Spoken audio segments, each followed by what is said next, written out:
How well does democracy work? Dear Lily, you will often have been told that you live in a democracy and that this is wonderful, something that should be exported all over the world. But what does democracy mean and how does it work? There are in fact two meanings. One is what I shall call democracy with a capital D. This is defined by the shorter Oxford English Dictionary as government by the people, that form of government in which the sovereign power resides in the people. It means that one person has one vote, with everyone over a certain age having such a vote. In practice, it should mean that there is a choice. One-party democracy is something of a contradiction in terms. The second is democracy with a small d. This is defined by the same dictionary as a social state in which all have equal rights. The Oxford Reference Dictionary suggests an egalitarian and tolerant form of society. So this democracy implies a feeling of freedom, equality before the law, and equality of opportunities. The system of democracy with a large D, or the sovereignty of the people, is opposed to autocracy, rule by one, which has many forms. These include oligarchy, rule by the few, plutocracy, rule by the very rich, and monarchy, rule by a single hereditary ruler or king. Democracy itself can take several forms, including republicanism, as in the United States or France, or limited monarchy, as in Britain. Was democracy expected? Since democracy is now the aspiration of many and the most popular form of government on earth, you may think that it has had a long and successful history. Not at all. 100 years ago, no one lived in a democracy in the strict sense of the word. In the middle of the 20th century, the few existing democracies were nearly wiped out by fascism, the ideology of state power, and communism, the ideology of abolition of the state and private property. Until 1980, democracy was still a minority form of government. The majority of governments and the majority of people lived in autocracies. Only with the fall of the Soviet Union in 1989 did democracies outnumber autocracies. So why have many countries gravitated towards these forms? The difficult thing in politics is to tread a middle path. Usually, at certain points in the history of civilizations, there is too much chaos and factionalism. We find the disintegration of the state over much of Europe after the fall of Rome, in China after the Opium Wars, or in Eastern Europe after the collapse of the Soviet Union. Local chiefs, lords, commissars and warlords increase in power and bandits roam. the state is dismembered and cannot maintain a monopoly of the use of force. This is deeply unpleasant for most of the inhabitants, trampled over and pulled this way and that. If wealth and technical efficiency increase, and temporary alliances turn into permanent ones, everything changes. Political power increases at the state level and local resistance is crushed. Often this coincides with the banning of all alternative groupings. So a movement from disintegration to over-integration, or at least attempted total control, is the normal pattern. Very rarely does an alternative appear. In small city-states, or in the early history of empires, this alternative is often called republicanism. Citizens, that is, the free members of a republic, whether in Athens, early Rome, the Florentine Republic of the 15th century, or the Dutch Republic of the 17th century, although usually a minority of the population, share in government.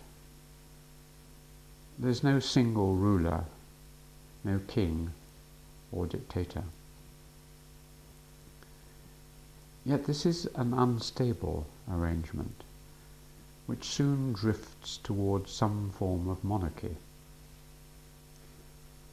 For instance, it took only a few years for the Commonwealth under Oliver Cromwell in England to drift back to the unpopular idea that Cromwell's successor should be his son. It took little time for Napoleon to set himself up as ruler and establish a new dynasty after the French Revolution had established a republic in France in 1789. Power is soon concentrated in the hands of a single ruler, his family and close circle. Republics not only are short-lived, but are usually found only in small political units. Until the later 18th century, there is no case of a large state, the size of France, Spain, Japan or China, being a republic for more than a few years. In the 20th century, new forms of autocracy took power away from traditional rulers in Russia and China, or from the people, Germany, Italy, Spain, and placed it in the hands of the Communist Party or the fascist state. The present swing to democracy is strange and unprecedented. Why is democracy so fashionable? Some say that democracy has temporarily triumphed because it is economically successful. Democracy is part of a package which ensures that individuals can pursue their economic goals in safety, and indeed are encouraged to do so. So it tends to generate economic and hence military success. Yet there are difficulties with this argument. It's clear that democracy does not automatically generate economic growth. It's possible to point to periods in the history of democratic societies, including the recession in the United States in the 1930s, when there has been economic decline. Secondly, there are forms of autocracy, as in China today with its amazing economic growth, that are temporarily more successful than most democracies. There are one-party bureaucratic states such as Singapore, or some would argue Japan, that have had extraordinary growth without democracy in the normal sense of the word. So neither is democracy a guarantee of growth, nor is it the only path. Others suggest that democracy is successful because it wins the affections of people who feel empowered by their right to choose their leaders. They treasure the feelings of liberty when they can, through such choice, run their own lives. There's clearly something in this. Yet the speed with which people have abandoned democracy when it failed economically, as the rise of Hitler and Mussolini shows, makes us pause. The fact that most people in Britain now do not bother to vote in local and European elections, and that the number voting in national elections in the United States is shrinking so dramatically, suggests that the emotional appeal is less strong than might be assumed. Does democracy satisfy? There are good reasons why people fail to vote. In ancient Athens, democracy, while proclaimed, was largely incomplete. Only a very small part of the people, that is, the free male citizens, had any say in government. Full suffrage in Britain took a long time to achieve. It was not until 1928 that women got the right to vote in parliamentary elections. There are other dangers. One is known as the tyranny of the majority. According to the logic of democracy, the government should obey the will of the majority. The majority may well be fickle and have illiberal views. It may be swayed by newspapers or orators to be intolerant, bigoted, or even, as in Maoist China or Hitler's Germany, fairly unpleasant. Minorities can suffer badly from the majority view. This has been found historically by the Jews. In many parts of the world, asylum seekers, homosexuals and gypsies have also suffered from the intolerance of the majority.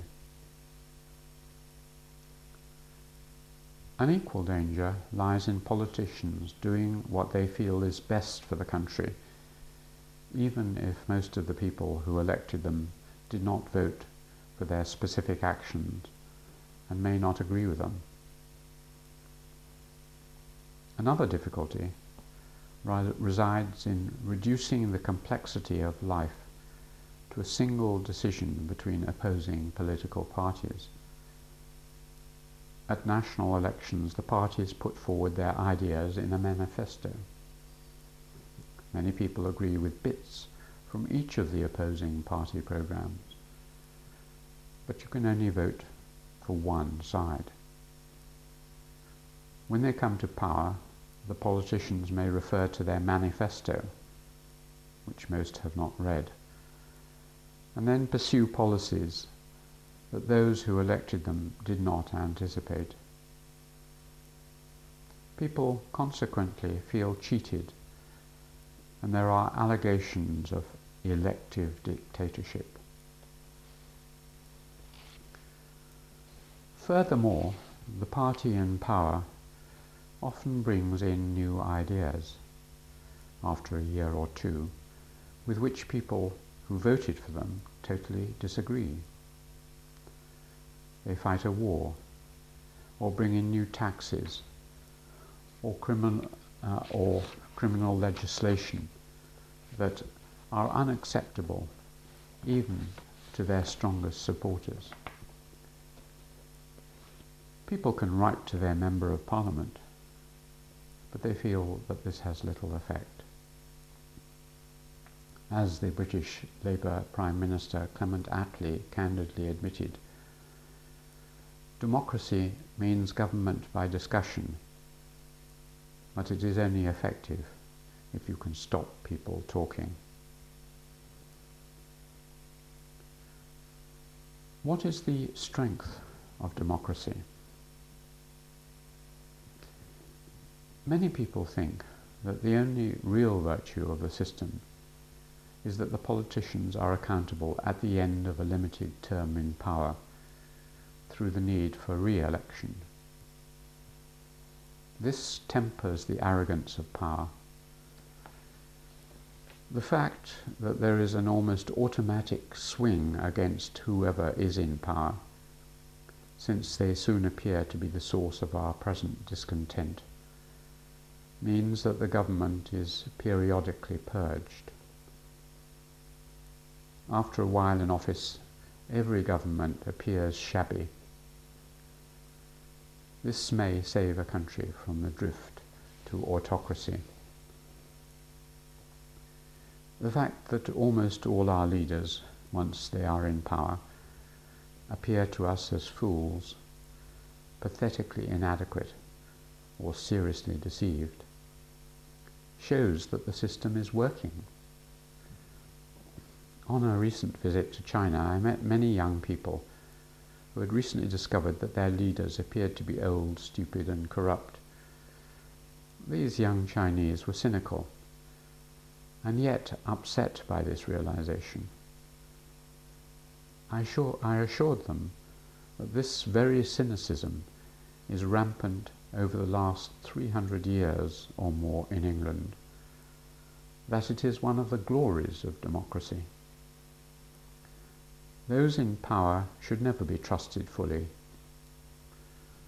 We should always remember the novelist Daniel Defoe's short verse, "Nature has left this tincture in the blood, that all men would be tyrants if they could." The British Prime Minister Winston Churchill observed, "It has been said that democracy is the worst form of government, except all those other forms that have been tried from time to time. It's often a sham, a mask for power, but it is difficult to think of a better system." Should our rights and freedoms be enshrined in writing? People have suggested that we would be better protected against our rulers and the tyranny of the majority through a written constitution. Certainly the American Constitution was a noble document, guaranteeing individual liberties and freedom of conscience. But it has worked because the principles it enshrined were very vague and general truisms, a statement of the obvious ideas transferred from the unwritten British political system. It could be, and has been, interpreted in entirely different ways by different people. Written constitutions in themselves are no guarantee of liberty. The French, Italians, and Germans have had many written constitutions over the last 200 years, but these have not protected them against tyranny. Attempts to introduce a European constitution are causing considerable alarm, since there is a feeling that it is too open-ended, too easily amendable, too undermining of subsidiary powers, hazy about the level of responsibilities. The new order will soon be overburdened by trying to specify too much. By its silences and omissions, it may destroy rather than increase liberty. So what is liberty? There are two types of liberty, negative and positive. Negative liberty is the core of the English tradition. There are certain things that others, including the state, cannot do to you. They cannot seize your body or your wealth without due process of law. They cannot take away your freedom of speech, action, or right of association with others without legal warrant. A few negative rules cover most of life. They are encapsulated by the philosopher John Stuart Mill when he wrote, "The liberty of the individual must be thus far limited. He must not make himself a nuisance to other people." Positive liberty, on the other hand, is the right, and often the duty, to do certain things. The right to health care, the right to be employed, the right to schooling. This sounds fine, but the problem is that much more has to be itemized. Anything not specified explicitly can be assumed to be absent as a right. Positive liberty is the essence of the past continental European tradition. It tends to end up in overblown bureaucracy and much extra work for lawyers. With well-meaning attention to minute details, it can stifle true democracy, and even democracy with a capital D. Many have felt that laws and politicians should not tell you how you should behave. That is the province of religion. Fascism and communism are an attempt to bend the will of the people towards what the leaders think is the moral way. They combine the roles of religion and politics, and many feel that the law and politicians should stick to stating what you must not do. Does freedom from interference help? One advantage of the negative definition of liberty is that it gives greater flexibility in a multicultural world.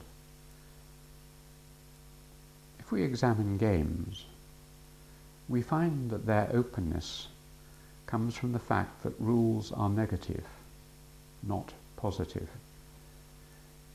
In football, there is just a minimal set of negative rules.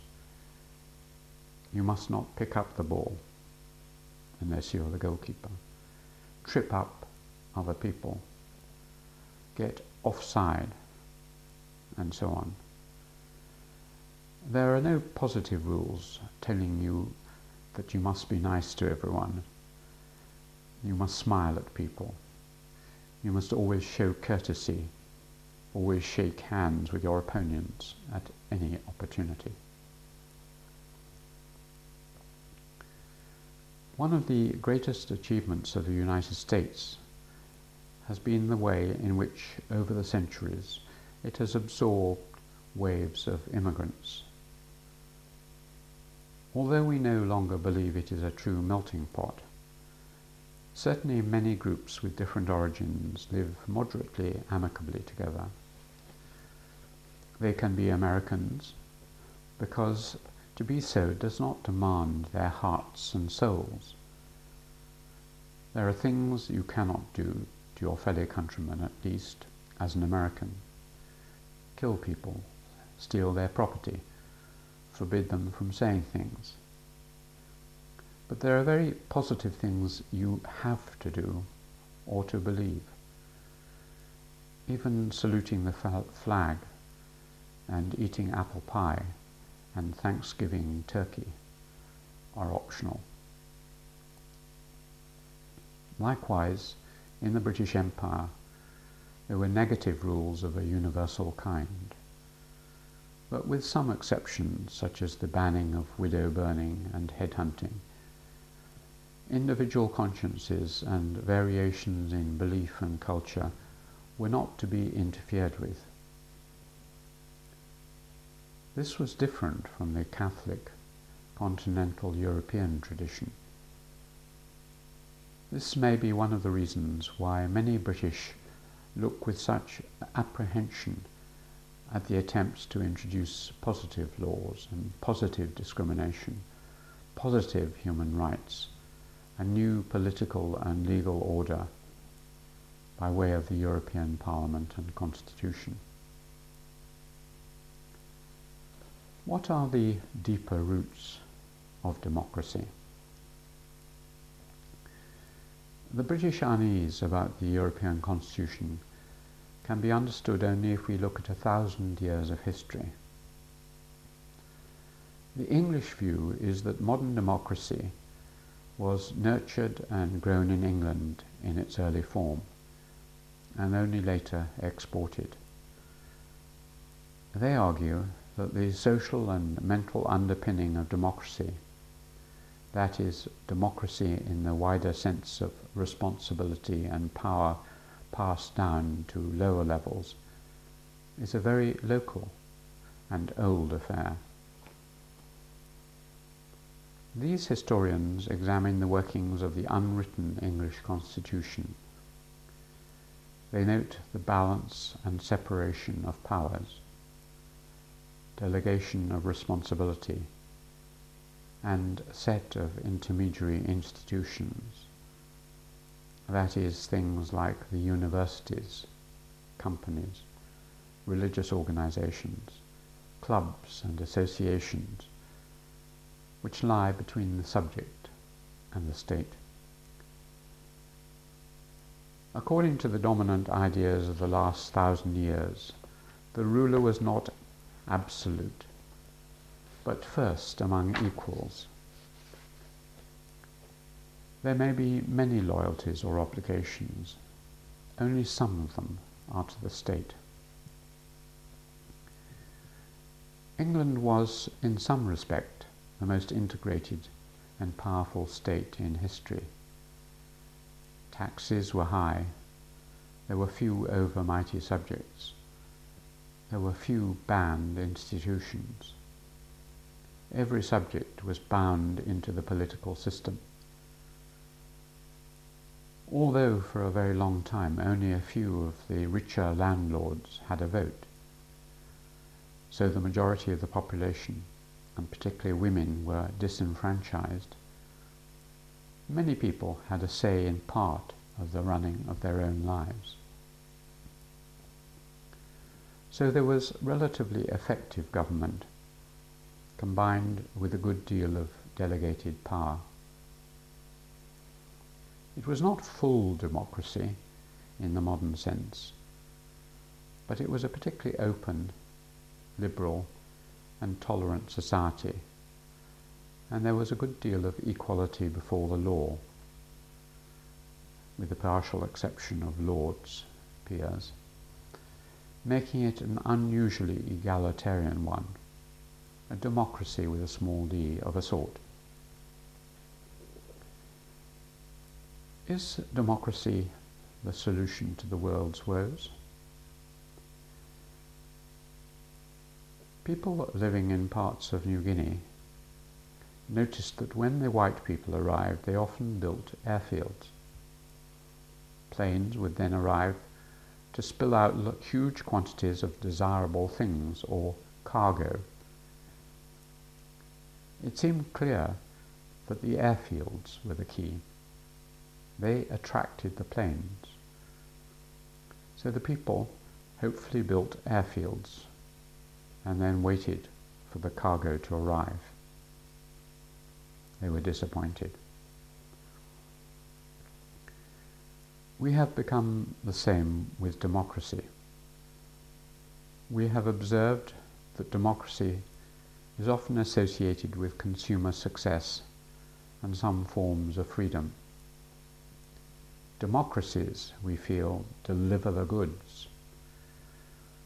We conclude that if we set out and build democracies around the world by persuasion, bribes, or force, the benefits linked to democracy will automatically follow. If we put out the ballot boxes, the rest will soon occur. We will be equally disappointed. We have forgotten that democracy is the result of many things. It is as much the consequence as the cause of things we appreciate. We have become political cargo cultists. Can democracy last? It may well be that economic growth is necessary for the success of democracy. The Soviet Union collapsed largely because of its poor economic performance. Democracy has won because it delivers wealth. Yet democracy, as we have seen, does not guarantee growth. Other systems may be more efficient, not just in the short term, as in many of the new nations in Asia, but perhaps in the long term as well, as in China. Nor does democracy guarantee equality. It may well be that equality before the law and the rule of law are necessary for democracy. But democracy and such equality do not guarantee any specific outcome in terms of actual equality. The increasingly pronounced extremes of wealth and poverty in the United States contrast starkly with the extraordinary economic equality in the largely one-party Japan. This suggests that while individuals may be politically free in a place with democracy, they may be materially unfree, the poor being worse housed, worse educated, and less healthy than the rich. History has not come to an end, as some prematurely alleged. The triumphs of democratic capitalism, the triumph is not assured forever. Only vigilance, combined with luck, will ensure that the least bad of all political systems lasts for another 100 years in those parts of the world that desire it. Humility is the best way to ensure that it spreads to other countries which have as yet not enjoyed its blessings and its frustrations. Active participation by the people, combined with deep skepticism, may keep the system alive.